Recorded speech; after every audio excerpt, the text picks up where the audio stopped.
Salut à tous, ici Reg, bienvenue dans les actualités cinéma, séries, un petit peu jeux vidéo de la semaine. Comme chaque semaine pour Rage Bait, vous savez, mon émission en direct, ça sera une spéciale animation. Cette semaine, on va majoritairement parler de films d'animation, des films récents qui sont sortis, Arco, Zootopie, Neza, par exemple, mais aussi des films d'animation préférés des invités et quelques films live action. Donc ce jeudi, comme d'habitude, sur ma chaîne Twitch, la chaîne de mon associé Monsieur Paf, et en même temps sur YouTube pour ceux qui sont là directement. Et on va commencer avec les actualités de la semaine. Un film Alice au Pays des Merveilles est prévu avec Sabrina Carpenter. Elle sera aussi productrice, mais on ne sait pas vraiment quel rôle elle va jouer pour l'instant. Ça sera un musical, une comédie musicale, et je trouve que c'est une très bonne chose. Je pense que ça peut le faire, donc j'ai hâte de voir ce que ça va donner. Mais encore une fois, les comédies musicales, ça peut être vraiment qui tout double, mais quand même curieux. Scrubs a partagé son premier teaser, vous le savez, la série est de retour avec les acteurs originaux. La série sortira le 25 février, normalement en France aussi. Moi, j'aime beaucoup Scrubs, alors pas la dernière saison qui était vraiment une sorte de spin-off suite bizarre, mais celle d'avant c'était vraiment très très sympa, donc je regarderai, je pense, cette nouvelle saison, j'essaierai en tout cas.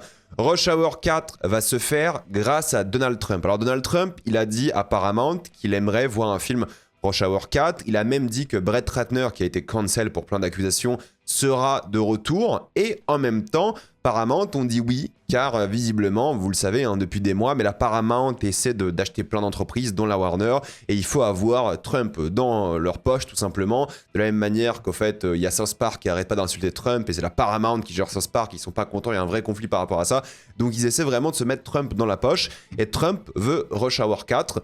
C'est très particulier que le président d'un pays dise « Ok, fais ce film », que l'entreprise dise « Ok, pas de souci ». Alors, encore une fois, Rush Hour 4 était prévu depuis un moment, mais là, ça a vraiment été expédié, apparemment, grâce à Donald Trump. Donc Donald Trump, je ne t'aime évidemment pas, mais bon, Alien Covenant 2, moi je dis pas non, encore une fois, ou des films comme ça. Évidemment, blague à part, je trouve pas ça normal qu'un président dise qu'il faut faire certains films et que l'entreprise accepte aussi vite. Mais bon, voilà, c'est le système américain en ce moment, et la Paramount veut vraiment Trump dans leur poche parce qu'il est hyper important pour ce qui va se passer par la suite d'un point de vue économique pour l'entreprise. Mais Rush Hour 4 va se faire. Normalement, le réalisateur sera de retour. Brett Ratner, qui a fait d'ailleurs un documentaire sur Melania Trump, c'est très particulier. Les acteurs devraient être aussi de retour à voir, mais oui, ça va se faire. James Cameron fait plein d'interviews en ce moment. Évidemment, c'est la promotion d'Avatar 3 que j'ai vu hier grâce à Disney Belgique. Et oui, je suis allé le voir au Kinépolis de Bruxelles en IMAX 3D. Je n'ai évidemment pas le droit de vous donner mon avis avant le mardi 16. Même pas les réseaux sociaux. Je sais qu'il y a plein de journalistes qui donnent leurs avis sur les réseaux. Moi, dans mon contrat, il n'y a pas marqué que j'ai le droit de donner mon avis tout court. Donc ma critique d'Avatar 3 sortira évidemment le mardi 16 décembre vers 18h, j'imagine. Je l'ai déjà écrite, la critique, et je vais la tourner, je pense, la semaine prochaine. Mais grosso modo, James Cameron, il est en pleine promo. Ils font des tournées mondiales à droite, à gauche, dans tous les pays. Ils arrivent en France, d'ailleurs, cette semaine, le 5. Je ne suis pas invité, c'est pour ça que je suis allé en Belgique. Merci encore une fois à Disney Belgique. Mais en gros, il fait plein d'interviews en parlant de plein de sujets différents. Il a dit qu'il considère que Netflix ne devrait pas être aux Oscars, car les Oscars sont là pour mettre en avant le cinéma, et pas que l'art du cinéma, mais les salles de cinéma aussi, et que Netflix devrait avoir au moins un film en salle pendant un mois minimum, comme la majorité des films aux États-Unis, entre guillemets, qui essayent d'avoir en tout cas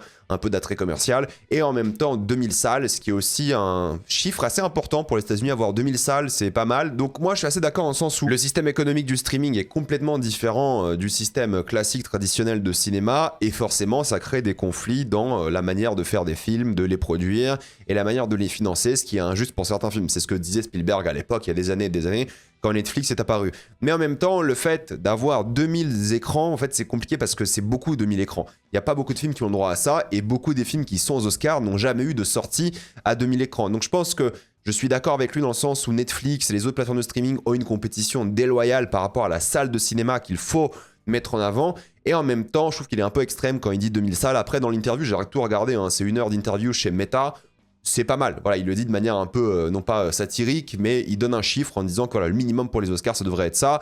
Mais je pense que tout film devrait être en salle, et non pas comme fait Netflix, c'est-à-dire sortir un film aux States pendant 2 semaines ou 1 semaine pour être éligible aux Oscars. Parce que si vous avez vu ma vidéo des Oscars l'année dernière, je parlais en détail, il faut qu'un film sorte X semaines et d'autres conditions pour qu'il soit éligible. En vrai, Netflix devrait pousser le cinéma et les salles de cinéma, mais vu que Netflix est en compétition avec les salles de cinéma, ils vont évidemment pas le faire. D'ailleurs, ils ont posé la question à James Cameron en disant mais si Netflix rachète la Warner, comment est-ce qu'ils vont faire? Parce que Netflix ont promis de sortir les films en salle tout de même. James Cameron n'y croit pas. James Cameron pense que si Netflix rachète la Warner, ils vont arrêter les sorties salles. Et moi, je suis assez d'accord avec lui. Encore une fois, pour parler d'autre chose, c'est vrai qu'il a dit que si Avatar 3 est un flop, il n'aura pas d'Avatar 4. Je pense que ça ne sera pas un flop, Avatar 3. Est-ce qu'il fera 2 milliards? Je n'en sais rien, pour le coup. Et maintenant que j'ai vu le film, je n'en sais rien non plus. De toute façon, j'avais fait des prédictions catastrophiques concernant La Voix de l'eau. J'avais dit qu'il ferait peut-être 1,5, 1,6 milliards. Concernant Avatar 3, j'ai pas de prédiction pour l'instant. Mais je pense que les 2 milliards c'est possible, à voir comment les gens vont recevoir le film et quel sera un peu l'avis général du public. Je suis vraiment très impatient de le voir parce que je sais pas comment le public va réagir par rapport au film que j'ai vu hier. Mais bref, ça on en parlera, mais il a dit que oui, si c'est un flop, il n'y aura pas d'Avatar 4 et puis tant pis. Mais ça sera pas un flop, il va les faire, il y aura Avatar 4, il y aura Avatar 5, ça je n'en doute pas. Est-ce qu'il va mieux marcher ou autant marcher que le deuxième qui est un énorme succès, un top 4 de l'histoire du box-office? C'est fou, et je ne pense pas. De toute façon, je pense même pas qu'il va dépasser le premier au box-office cette année, qui est Neza 2. Je vais parler de Neza 2 bientôt. Bref, je pense que c'est assez intéressant, et il fait encore son rage bait. C'est-à-dire que voilà, il dit que si mon film marche pas, j'arrête. Si mon film n'est pas bon au box-office, je vais changer de carrière, des choses comme ça. Il fait toujours ça à chaque sortie d'Avatar, il fait la même chose.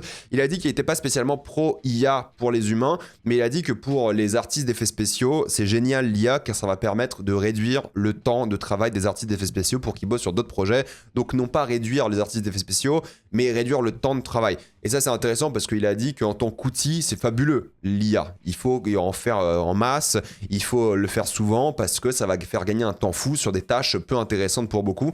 C'est ce qu'il a dit en interview et je suis assez d'accord avec lui. Et moi j'ai toujours dit l'IA générative en tant qu'outil, pourquoi pas? Why not?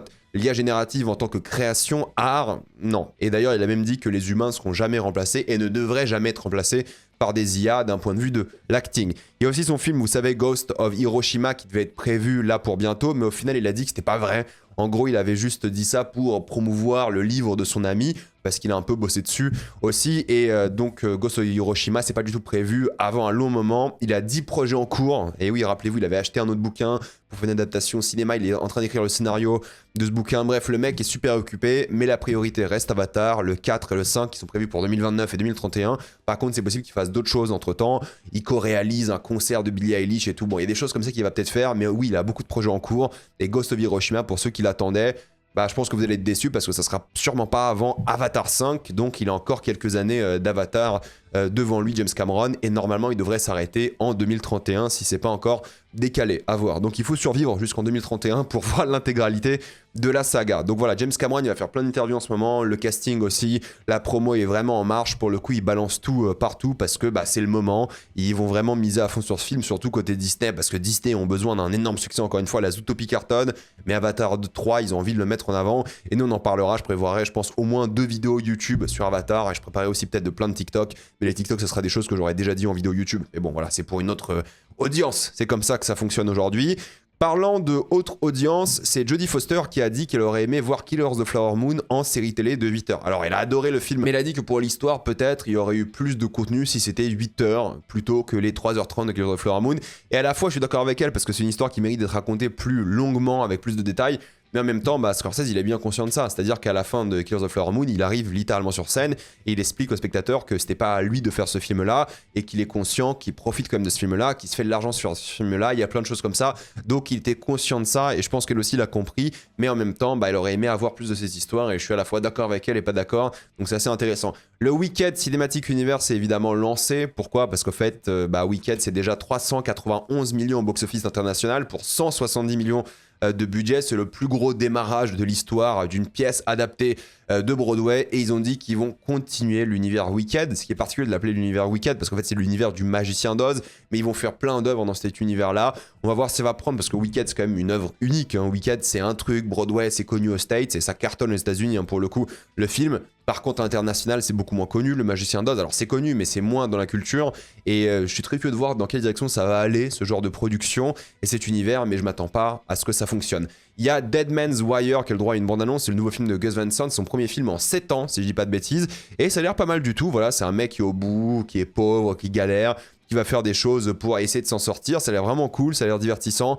J'espère qu'il y aura une date de sortie en France parce que j'ai envie de le voir, mais je pense que ça peut être vraiment bien. How to Make a Killing, aussi une bande-annonce avec Glenn Powell. Pareil, histoire de riches, de pauvres et tout. Ça a l'air ok, celui-ci c'est une production A24 si je dis pas de bêtises et ça me donne pas méga envie. Les deux films ont des liens thématiques que je viens d'évoquer avec le Gus Van Sant, mais celui-ci m'intéresse beaucoup moins et ils vont le sortir de manière presque un peu limitée aux États-Unis parce qu'ils croient pas vraiment dans ce projet. C'est comme ça, je sais même pas s'il va sortir en France. Udo Kier nous a malheureusement quitté, et oui, il est parti la semaine dernière, il est connu pour plein d'œuvres évidemment, Suspiria, tout son travail avec Lars von Trier, Melancholia, Dogville, évidemment, donc un grand acteur nous quitte, il devait d'ailleurs aussi jouer dans le jeu vidéo d'Hideo Kojima, OD, mais malheureusement ce ne sera pas le cas, donc une vraie pensée à son héritage, mais aussi à ses amis et sa famille, RIP Udo Kier. Et pour complètement changer d'ambiance, il faut savoir que Scary Movie 6 a terminé son tournage, le film sortira bel et bien en juin dans le monde entier. Pourquoi pas? J'ai un petit peu peur, je pense que ça peut être moyen, voire nul, mais à voir ce que ça va donner, les premières bandes annonces déjà, j'ai envie d'y croire, pour le coup.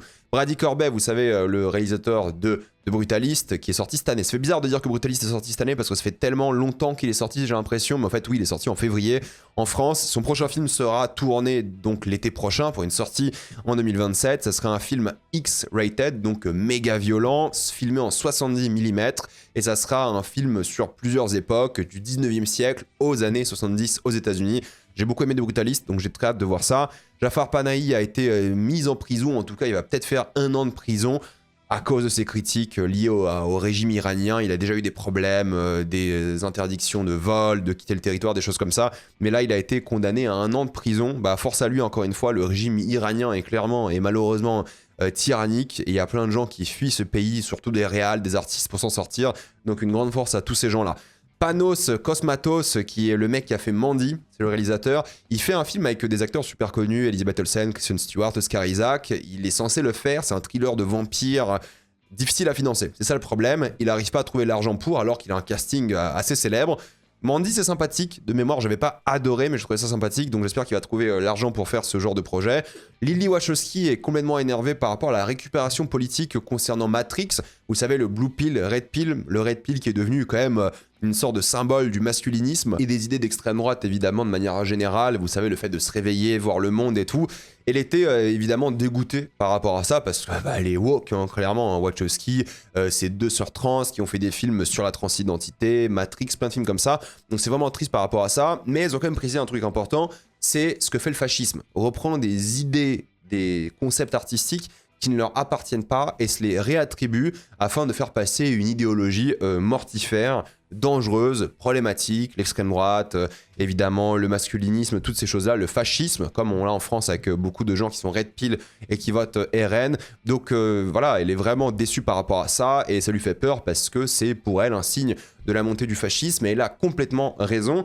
Et c'est aussi du fait que elles disent ce genre de choses et qu'il y ait plein de problèmes avec des producteurs que les sœurs Wachowski n'arrivent pas à financer leur prochain film. Vous me connaissez, hein, moi je suis pas un fan des sœurs Wachowski, j'aime pas trop leurs films sauf Matrix, mais encore une fois, je trouve que c'est intéressant ce qu'elles proposent. Je trouve qu'il y a une volonté derrière qui fonctionne à certains moments, mais pas sur moi malheureusement. Et je trouve que c'est des vrais artistes qui méritent de faire des films. Donc j'aimerais qu'elles arrivent à financer des projets. J'espère que ça va se faire parce que c'est compliqué. Tellement compliqué qu'en fait, il y a beaucoup de réalisateurs qui viennent en France, comme Ryusuke Hamaguchi qui a fait Drive My Car, qui a fait Evil Does Not Exist l'année dernière, ou il y a 2 ans, je sais plus. Et là, il fait un prochain film avec Virginie Efira, Tao Okamoto, et ça peut être pas mal du tout. C'est un film de 3 heures à Paris. À voir ce que ça va donner, mais il est venu en France parce que il y a des gens qui vont financer son film ici, donc c'est une très bonne chose. Bong Joon-ho a affirmé que son prochain film, vous savez, le film d'animation devrait sortir en 2027. Moi je suis fan, hein. Déjà film Bong Joon-ho, méga fan, animation méga fan.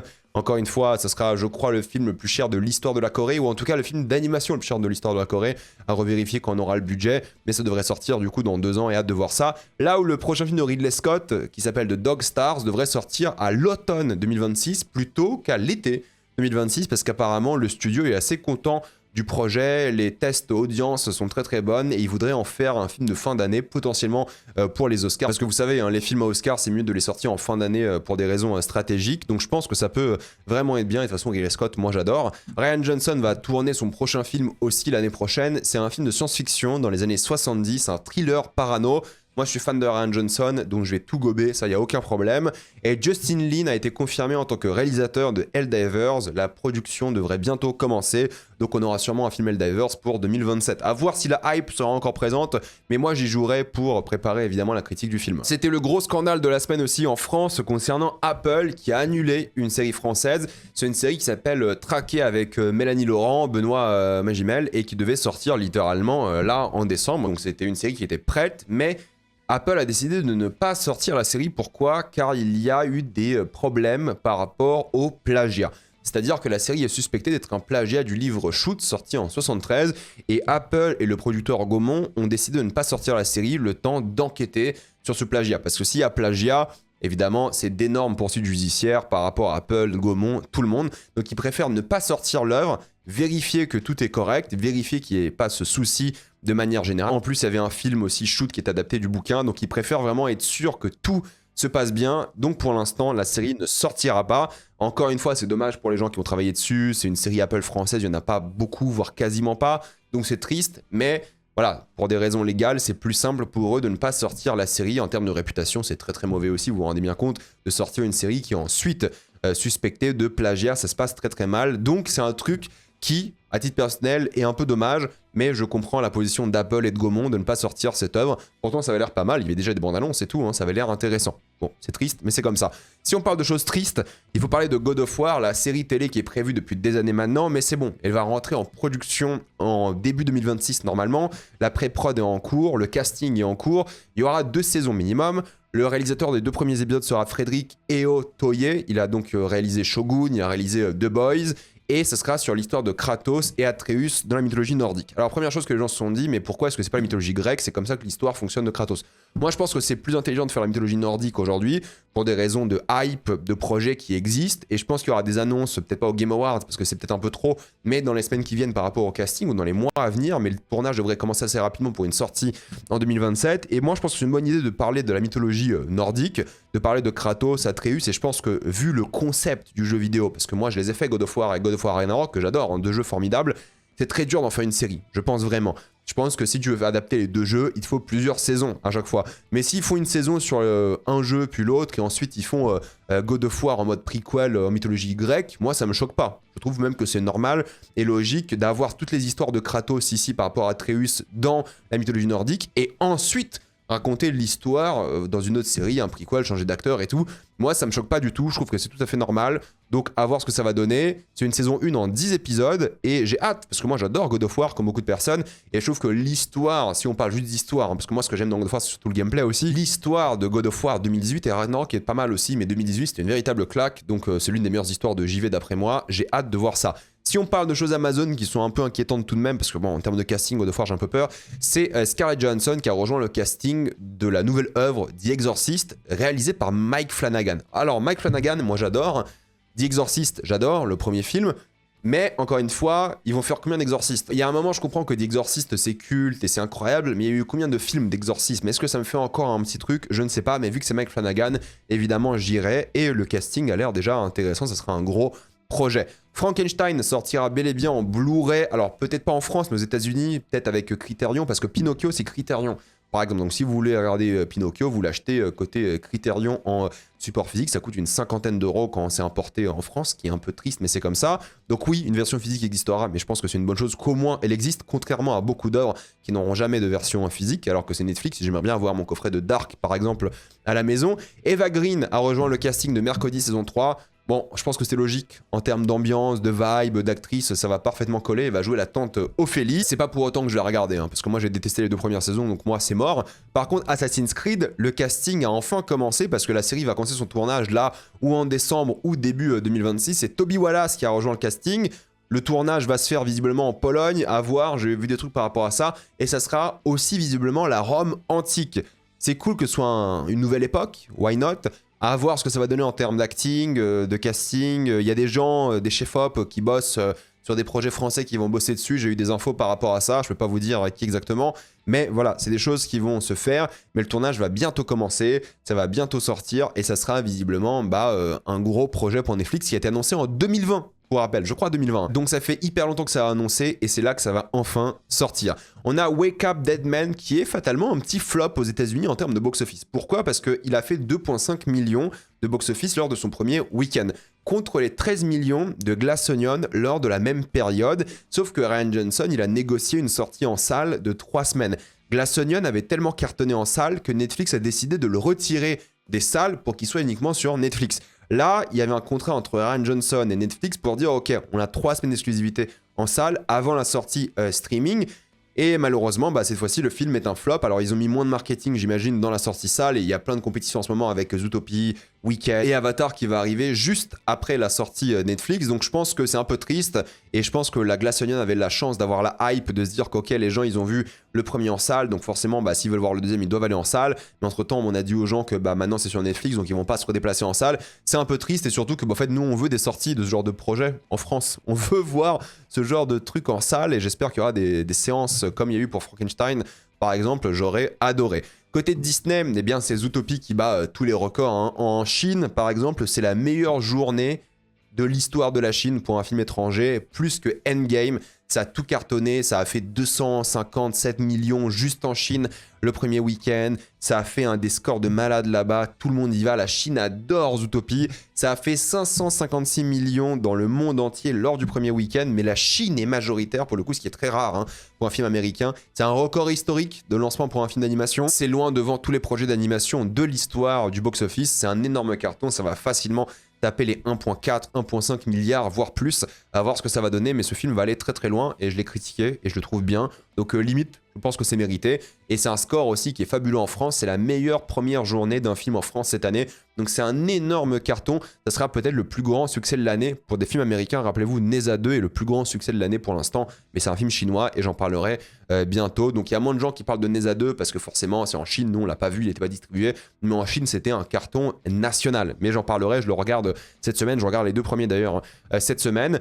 Far Cry, pour le coup, va être une série télé. Et oui, ça a été annoncé. C'est Far Cry qui va arriver sur FX, donc c'est côté Fox Network, mais c'est Disney aujourd'hui. Et ça sera un nouveau lieu, un nouveau casting, une histoire qui n'a pas encore été racontée. Ça sera produit par Noah Hawley, donc le mec d'Alien Earth, Fargo, Légion, Rob McElhenney qui a fait Mythic Quest. Mais donc, ça sera une nouvelle histoire. Far Cry, série télé. Bon, ça a été annoncé, donc on ne sait pas qu'il y aura un tournage, pré-prod, showrunner, on n'a pas tout ça. Mais la série va se faire. C'est un deal entre Ubisoft, FX et forcément Disney. Et moi, je pense honnêtement que ce serait une bonne idée de ne pas forcément faire quelque chose de nouveau, mais de reprendre l'histoire du 3. Parce que c'est le 3 qui a mis en avant, évidemment, de nouveau la saga Far Cry qui l'a fait exploser. Mais surtout qu'en fait, t'as un acteur qui est parfait pour le 3. C'est Michael Mando. Michael Mando qui joue Vass. Entre-temps, il est devenu super célèbre en termes de série. Il a joué dans Better Call Saul, il joue dans le prochain Spider-Man, il joue le Scorpion d'ailleurs, vous savez, dans la scène post-générique de Spider-Man. C'est un mec maintenant qui a une petite carrière. Donc là, reprendre Vass, certes un peu plus âgé, mais on s'en fout. Reprendre Vass, parce qu'il est interprété par Michael Mando en français d'ailleurs, et en anglais, parce qu'il est canadien, si je dis pas de bêtises, et le mettre dans la série, dans cette zone, je sais plus c'était quoi, c'était en Asie du Sud-Est, je sais plus exactement, je sais plus si c'était en Asie du Sud-Est ou en Polynésie, mais je crois que c'était plutôt Asie du Sud-Est. Ça fait longtemps que j'ai pas fait Far Cry quand il est sorti, il y a très très longtemps, mais c'était vachement bien, Far Cry 3, et là j'aimerais bien qu'ils remettent ça, parce que je pense que c'est une très bonne chose, surtout avec l'acteur, mais s'ils font quelque chose de nouveau, moi je trouve ça bien aussi. Et j'aimerais bien qu'ils fassent Far Cry Primal aussi. Alors le jeu vidéo, j'ai jamais fini, mais l'idée de voir un truc Primal comme ça, Far Cry, je pense que ça peut être une bonne idée à voir. Pourquoi pas. Ensuite, on a The Bear qui a été donc annoncé pour une 5e saison. Vous le savez, le tournage va commencer en janvier. Et pour l'instant, ça n'a pas été renouvelé pour une 6e saison. Et je pense que c'est OK de dire que c'est fini. Franchement, là, qu'ils fassent leur 5e et dernière saison, qu'ils passent à autre chose. Et puis basta, je pense que ça va pas créer beaucoup de problèmes. Je pense qu'on est content. On a adoré les 2 premières saisons. La 3e était sympa, la 4e était sympa aussi. Mais bon, la série s'essouffle. Il y a un moment, moi j'aime beaucoup, c'est très sympa. Mais il faut dire stop, il faut dire que c'est fini. Et je pense que finir avec une 5e saison, ça serait vraiment très très bien. Star Wars The Starfighter a trouvé son compositeur déjà, ce qui est assez rare, mine de rien, pour des films comme ça, trouver un compositeur avant la sortie en 2027. C'est Thomas Newman, que vous connaissez pour Les Évadés, que vous connaissez pour Wall-E, pour American Beauty. Donc un super compositeur, mais connaissant Disney et Star Wars aujourd'hui, il va faire son Yes Man de la composition et ça sera sûrement triste. Et de toute façon, Sean Levy à la réal, j'y crois pas une seule seconde. Nous avons quelques news concernant aussi Deadpool et Wolverine qui a dépassé les 533 millions de budget, visiblement. c'est le 5e film le plus cher de l'histoire, parce que devant, il y a genre 2 Jurassic World, un Star Wars et tout. Bref, c'est le bordel. Ça coûte extrêmement cher. Au début, ils ont dit 200 millions, mais fatalement, après la comptabilité de Disney, en fait, c'était 533 millions. Je ne comprends pas. En fait, le truc, c'est que les salaires ont dû être tellement élevés. Reynolds, il a dû prendre 100 millions facile entre producteurs, scénaristes, acteurs. Dans le projet, Levy, il a dû prendre un truc sur le box-office aussi qui a dû être majeur en termes de budget. Mais en termes de prod, apparemment, ça coûtait au moins 500 millions. Ensuite, il y a eu les crédits d'impôt et tout. Je me dis, mais 500 millions pour ça? Alors oui, les salaires sont élevés et tout, mais il y a un moment, 500 millions pour ça, c'est énormissime. Ça a fait un équilibre par rapport au budget, parce que tu dis, ok, 500 millions, il a fait 1 milliard et quelques, ce qui est quand même très très bien, mais 500 millions de budget pour ce truc-là qui a cette gueule. Moi, j'ai bien aimé Deadpool et Wolverine, mais à un moment, waouh, c'est dur, hein, un budget comme ça pour la gueule du truc. C'est un peu décevant, genre c'est plus cher qu'Avatar 2 et plus cher qu'Avatar 3 sûrement. On verra quand le budget de 3 sortira. Et quand vous allez voir le 3 ou même le 2, prenez ça comme référentiel, vous dites comment c'est possible quoi. Donc franchement, incompréhensible, mais bon, c'est Disney, c'est Marvel, c'est comme ça, ils aiment jeter de l'argent par les fenêtres. Pour parler un petit peu maintenant de la Warner, The Hunt for Gollum, la chasse de Gollum, le tournage va commencer en 2026 en Nouvelle-Zélande. Personne n'y croit. Désolé d'être pessimiste et un peu aigri, mais personne n'y croit à ce projet. Moi, je n'y crois pas. Je pense que ça va être gaze. Andy Serkis, pour moi, c'est pas un bon réalisateur. On va voir les acteurs présents lors, évidemment, de ce projet, mais j'y crois pas une seule seconde. Je pense que j'y crois plus au projet Zelda qu'au projet Seigneur des Anneaux, Hunt for Gollum. Donc, je comprends pas. Ça m'énerve. Une autre bonne nouvelle, par contre, c'est pour les fans d'Industry. Industry, très bonne série HBO. Vous devez regarder. C'est mortel. La saison 4 revient le 11 janvier. Donc, personnellement, j'ai très hâte de voir ça. Et en termes de date, il y a une rumeur par rapport à Dune 3 qui devrait sortir bien plus tôt que prévu. Pourquoi? Parce que vous savez, en décembre, Dune est prévu pour une sortie en même temps qu'Avengers Doomsday. Ce qui fait un peu chier et Doomsday et Dune. Parce que Dune, c'est un mastodonte, mais aussi Avengers Doomsday. Et en même temps, ils ont envie de projeter le film à Venise. Et s'ils projettent le film à Venise, ils ont envie aussi de le sortir dans la foulée. Donc en fait, Dune 3 pourrait sortir plutôt en octobre qu'en décembre. À voir évidemment, c'est pas sûr à 100%. Mais c'était un peu prévisible, je veux dire, ils n'allaient pas s'affronter Dune 3 et Avengers, c'est pas logique, tu vois, c'est 2 gros mastodontes, ça va pas faire Barbenheimer, là les gens, c'est les audiences, c'est un peu tous des trucs similaires et tout, je pense pas que ça peut fonctionner. Par contre, s'ils le sortent avant, je pense que c'est une très bonne idée, surtout pour les Oscars évidemment, s'ils le sortent après, c'est pas possible, que ce soit pour les Oscars ou pour le box-office, donc le fait de mettre Dune 3 en avant, je pense que c'est une bonne idée, à voir, mais dans tous les cas, s'ils sortent au même moment, oui, Avengers et Dune, je pense qu'ils vont se faire de la compétition plus qu'autre chose, mais on ira voir les deux quoi qu'il arrive, s'ils sortent le même jour, ça c'est une évidence. Pour parler un peu de jeux vidéo, il y a évidemment les Game Awards de la semaine prochaine, du coup le 11, je les ferai en live pour le coup. Après Rage Bait, je vais enchaîner sur cette émission-là, Game Awards en direct, c'est toute la nuit, je crois de 2h à 5h du matin, un truc comme ça, il y a déjà du teasing qui est fait, bon ça c'est une sorte de sculpture qu'ils ont mis en plein milieu du désert en Californie, ça doit être sûrement le prochain jeu, je sais plus comment il s'appelle, vous savez, des gens qui ont fait Returnal, Sora ou un truc comme ça. Bref, ça peut être sympathique. Moi, j'attends, comme tous les gens dans le déni, Half-Life 3. Mais bon, personne n'y croit. Half-Life 3 lors des Game Awards. Mais moi, j'ai envie d'y croire. Voilà, I want to believe.